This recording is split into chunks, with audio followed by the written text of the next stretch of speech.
인류 역사의 주요한 변곡점이나 사건마다 주연으로든 조연으로든 항상 음식이 등장합니다. 이런 음식들은 세계사의 흐름을 바꾸기도 하고 오늘을 살아가는 우리들의 삶에도 적잖은 영향을 주고 있습니다.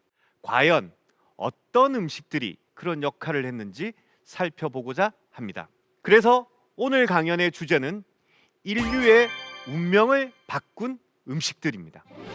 자, 보시는 그림은 아마 우리나라에서도 이제 흔히 먹을 수 있는 음식인데요. 터키의 대표적인 음식인 케밥입니다. 이 케밥의 원래 어원은 카밥인데 이 카밥이 페르시아어로는 굽다라는 뜻을 가지고 있고 아랍어로는 구운 고기라는 뜻을 가지고 있습니다. 그래서 케밥은 어떤 음식이라기보다는 인류가 최초로 시도했던 조리법이라고 보시면 좋을 것 같습니다. 그래서 케밥에는 아주 다양한 형태의 이름이 붙어 있습니다. 시식 케밥이라든가 도네르 케밥이라든가 어떻게 굽느냐 혹은 무엇을 굽느냐 그리고 또 무엇과 함께 먹느냐에 따라서 케밥의 종류는 굉장히 다양한데요. 근데 케밥의 가장 기본적인 원칙은 뭔가를 그림에서 보시는 것처럼 꼬챙이에 끼운다는 겁니다. 꼬챙이에 끼운다는 것은 무엇을 의미하느냐면 조리 도구가 없던 시절에 인류가 최초로 사용한 조리 도구라는 겁니다. 불에다가 여러분 뭐 생선을 잡았거나 짐승을 잡아가지고 구워올 때는 그냥 불에 던져 놓을 수는 없으니까 인간이 뭔가를 조리 도구를 찾다가 최초로 발견한 것은 꼬챙이에 끼워서 굽자라는 겁니다. 그래서 꼬챙이는 조리 도구로 봤을 때 인간이 최초로 사용했던 그런 도구라고 볼 수 있고, 그 다음에 고기를 구웠다. 과연 무엇을 구웠을까라고 생각할 때 수렵 채집 시절에는 잡을 수 있는 모든 것을 구웠겠죠. 그런데 인간이 이제 정착 생활을 하면서 최초로 먹기 위해서 길렀던 가축은 무엇일까? 바로 양이었습니다. 메소포타미아 문명과 이집트 문명이 발생한 그 지역을 우리가 비옥한 초승달 지대라고 부르는데, 이 지역에서 최초로 가축으로 길렀던 동물은 양이었습니다. 양을 키웠던 이유는 첫 번째는 고기보다는 오히려 양털에서 인간을 따뜻하게 할 수 있는 털과 가죽을 얻을 수 있기 때문에 먼저 길렀고, 그 와중에 이제 양을 음식으로도 먹게 되면서 했었는데요. 자, 여러분 보십시오. 인류가 최초로 사육했던 동물 양, 그리고 인류가 최초로 조리 도구로 사용했던 꼬챙이, 그리고 인류가 최초로 조리법으로 활용했던 불, 이 세 가지가 기가 막히게 만난 게 바로 케밥입니다. 그래서 저는 우리가 현재 먹는 음식 중에서 인류가 먹는 음식의 원형을 가장 잘 가지고 있는 게 바로 케밥이 아닐까, 그렇게 생각을 합니다.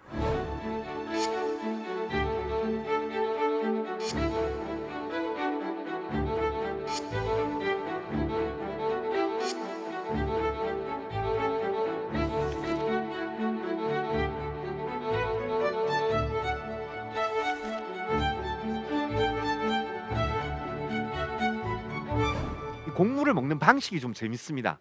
여러분 분식집 이런 거 많이 들어보셨죠? 우리 뭐 학창 시절에 늘 분식집을 즐겨 애용을 했는데, 분식집의 뜻이 과연 뭘까를 한번 생각해 보신 분 있으실까요?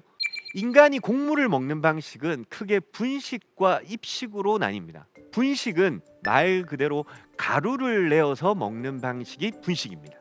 입식은 껍질을 벗겨서 나달 그대로를 익혀서 먹는 방식이 입식입니다. 그러면 인류가 곡물을 먹는 방식은 왜 이렇게 분식과 입식으로 나뉘었느냐? 바로 곡물의 이 형태상의 특징 때문에 그렇습니다. 우리는 지금 쌀의 껍질, 그 쌀결을 벗겨내고 쌀을 그냥 익혀 먹죠. 이거는 이제 입식의 전형적인 형태입니다. 그런데 쌀은 껍질이 아주 잘 벗겨지는 곡물입니다. 그래서 쌀의 껍질을 벗겨서 우리가 이제 밥을 지어 먹는 이런 형태인데, 혹시 통밀을 보셨는지 모르겠는데 밀은 이 속껍질과 밀 알맹이가 너무 단단하게 붙어 있습니다. 그래서 이걸 껍질을 벗겨내는 것은 굉장히 어려운 일입니다. 그러다 보니까 껍질을 벗겨내기보다는 그냥 갈아버립니다. 그냥 갈아서 껍질을 좀 걸러내거나 아니면 껍질째 그 가루를 먹는 방식으로 발달하게 됩니다. 그래서 인류는 무엇을 재배하느냐에 따라서 어떻게 먹느냐가 결정이 됩니다. 밀과 보리를 재배한 곳에서는 분식을 먹게 되고, 그리고 쌀을 재배한 곳에서는 입식을 먹게 됩니다. 분식의 대표적인 형태는 빵, 만두, 국수 등등이 있겠죠. 그리고 입식의 대표적인 형태는 바로 우리가 먹는 밥, 혹은 유럽의 이탈리아에서 먹는 리조또, 그리고 스페인에서 먹는 빠에야, 뭐 이런 음식들이 있습니다. 그래서 무엇을 재배하느냐에 따라서 인류는 곡물을, 주식을 먹는 형태가 완전히 달라졌다는 사실 기억하시면 좋을 것 같습니다. 분식의 형태가 아주 초창기부터 시작됐다라는 것을 보여주는 게 바로 이 시석기 시대의 유물인 갈판과 갈돌입니다. 갈판과 갈돌은 여러분들이 보시면 직관적으로 아실 수 있겠죠. 뭔가를 가는 도구입니다. 보시는 갈판과 갈돌은 우리나라에서 발견된 건데, 우리나라뿐만 아니라 전 세계적으로 형태가 조금씩 다를 뿐 곡물을 갈아먹는 이런 도구들은 신석기 시대 유적에서 다 발견됩니다. 그러니까 인류는 무엇을 재배했던지 처음에는 갈아서 먹었다, 곡물을 갈아서 먹었다라고 보시면 되겠습니다. 우리는 그러면 지금 쌀을 먹는데? 라고 생각하실 텐데, 사실 우리나라도 쌀을 재배하던 초창기에는 쌀을 그대로 갈아서 먹었습니다. 그래서 이제 쌀을 아주 곱게 갈아서 뭘 해 먹었겠습니까?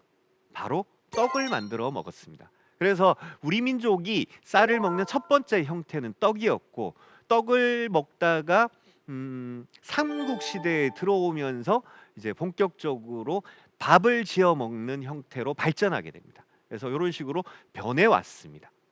보시는 사진은 아에시라고 하는 이집트의 빵입니다. 이것은 이집트에서 워낙에 중요한 빵이기 때문에 이집트에서 국가가 재정을 보조해 줘가면서 국민들에게 보급하고 있는 건데, 아에시라는 것은 밀가루를 반죽해 가지고 그것을 발효시켜서 이렇게 화덕에 구워내는 것인데, 이 아에시의 역사는 무려 4,000년이나 됩니다.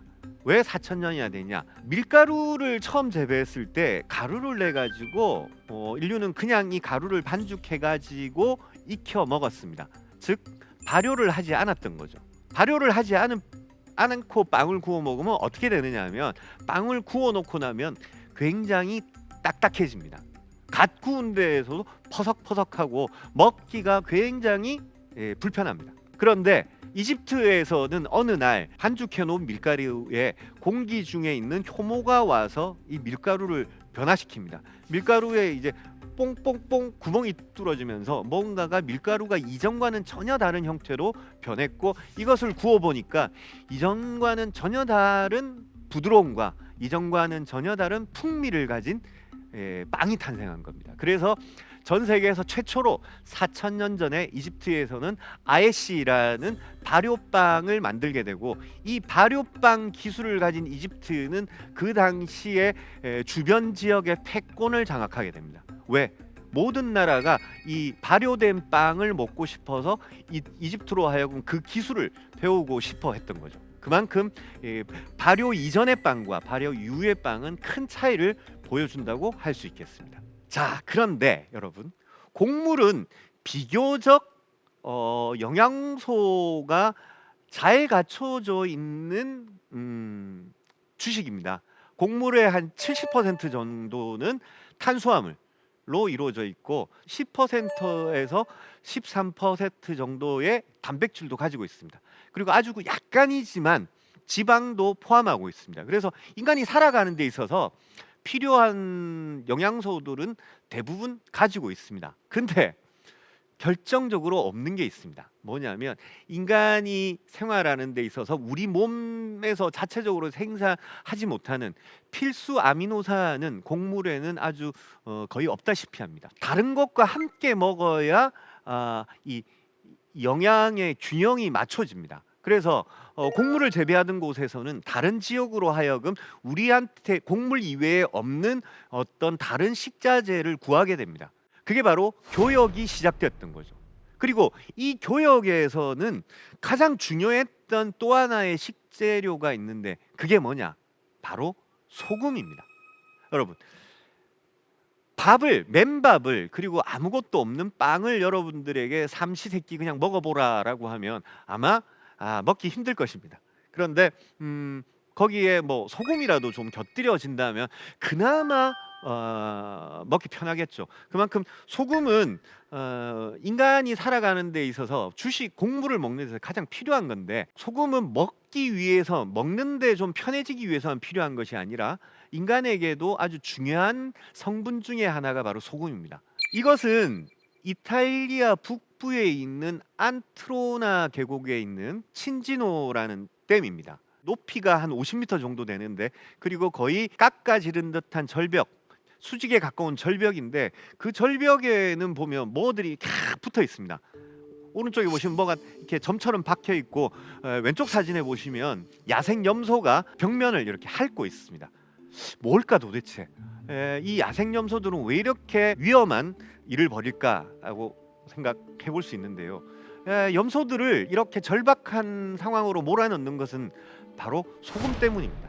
아니, 어떻게 내륙에 있는 계곡에 소금이 있을 수 있을까, 이렇게 생각하시기 쉬운데요. 여러분, 요즘 유럽이나 그 히말라야 같은 곳에서 수입되는 소금 중에서는 암염이라는 소금이 있습니다. 이 암염은 바로 바위처럼 단단한 소금이라는 뜻인데요. 어떤 소금이냐면, 예전에 아주 오래전에 바다였던 곳이 이렇게 지층이 융기하면서 육지가 되는 경우가 있습니다. 그러면 물은 다 증발해버리고 소금만 남아서 그것이 돌처럼 단단하게 굳어버리는데, 그게 바로 소금 광산이 됩니다. 그래서 유럽과 히말라야 같은 곳에서는 그 소금 광산에서 이렇게 소금을 캤습니다. 이렇게 캔 소금을 암염이라고 하는데, 지금도 유럽 곳곳에는 암염이 남아 있고, 그러다 보니까 유럽에는 이 민물, 계곡물이나 강물 같은 데에도 아주 소량의 소금이 있습니다. 그러다 보니까 이 댐에 있는 물도 댐 벽을 통해서 조금씩 증발하다 보면 댐 이 벽면에는 아주 미량의 소금기가 남아 있습니다. 그래서 이 지역에 살고 있는 야생 염소들은 이렇게 위험하게 수직의 절벽을 기어가서 바닥을 핥는 겁니다. 핥아서 그 작은 아주 미량의 소금이라도 먹기 위해서 이렇게 사투를 벌이는 겁니다. 비단 염소만 그런 게 아닙니다. 자, 이 친구들을 한번 보실까요, 여러분? 이 친구들은 오늘날 시베리아에 살고 있는 소수민족이고, 야생의 어떤 짐승을 잡아서 날 것 그대로 먹고 있는데요. 맨 오른쪽에 있는 친구는 뭔가를 이렇게 마시고 있죠. 바로 이 잡은 동물의 피를 마시는 겁니다. 왜 동물의 피를 마실까? 인간을 비롯한 모든 동물의 혈액에는 약 1% 내외의 나트륨이 포함되어 있습니다. 동물을 잡아서 피를 마신다라는 것은 인간에게 꼭 필요한 나트륨을 섭취하기 위한 하나의 방법이었던 겁니다. 그래서 수렵 채집 시절부터 인간은 동물을 잡으면 맨 먼저 피부터 먹어야 된다라는 게 이제 이 경험을 통해서 축적돼 있던 거죠. 그럼 왜 나트륨을 이렇게 먹어야 되냐면, 이 나트륨 성분은 인간에게 어떤 그 체내의 수분 양을 조절해 주거나 생리작용을 도와준다거나 여러 가지 중요한 기능을 하고 있습니다. 그런데 인간의 몸속에서는 이 나트륨을 자연적으로 생성할 수 있는 기능이 없습니다. 이 나트륨은 오로지 소금이라는 형태를 통해서만 섭취할 수밖에 없습니다. 그러다 보니까 소금은 굉장히 귀한 것이고, 소금을 구할 수 없는 곳에서는 저렇게 동물의 혈액을 통해서라도 나트륨을 공급받을 수밖에 없었던 겁니다. 그래서 소금은 흔한 곳에서는 굉장히 흔한데 귀한 곳에서는 굉장히 귀하다고 볼 수 있습니다. 이 그림을 보시면요, 컬러로 표시된 곳은 소금이 생산되는 지역입니다. 지구 전체로 보면요, 여러분, 소금이 생산되는 지역이 의외로 그렇게 많지 않다는 것을 눈으로 확인하실 수 있을 겁니다. 그래서 주황색으로 표시된 곳은 바닷가 근처니까 바닷물을 증발시켜서 만드는 천일염이 생산되는 곳이고, 보라색으로 표시된 곳은 소금 강산에서 캐는 암염이 생산되는 곳이고, 파란색으로 표시된 곳은 호수 주변에서 생산되는 호수에서 생산되는 아주 미량의 소금. 대표적으로 볼리비아에 있는 우유니 사막 같은 경우에는 호수인데 호수가 증발하면서 소금 사막이 만들어지고, 그리고 또 이런 경우도 있습니다. 인류 최초의 도시는 기원전 1만 1천 년 전에 만들어졌던 예리코라는 도시인데요. 예리코가 입지한 곳이 바로 사해 근처입니다. 사해는 한자로 쓰면 죽을 사자와 바다 해자를 쓰고 영어로도 데드시라고 합니다. 왜 이런 명칭이 붙었냐면 사해는 물이 들어오는 곳만 있고 나가는 곳이 없습니다. 그러다 보니까 물은 자꾸 증발하고 호수의 염도가 점점점 높아집니다. 사해의 염도는 거의 20%가 넘어가는 염도를 갖고 있기 때문에 어떤 생물도 살 수 없습니다. 그럼 왜 이렇게 죽음의 바다라고 붙어 있는 사해 근처에 예리코 사람들은 도시를 만들었을까요? 밀은 재배되는데 그 다음에 얻을 수 있는 게 중요한 것이 소금이었던 거죠. 그래서 예리코가 도시로 성장할 수 있었던 것은 사해에서 나오는 풍부한 소금을 교역을 통해서 다른 것과 바꿈으로써 무역의 중심지 역할을 했던 겁니다. 그래서 소금 무역은 고대에서는 아주 중요한 무역품이었다라는 거 기억하시면 좋을 것 같습니다.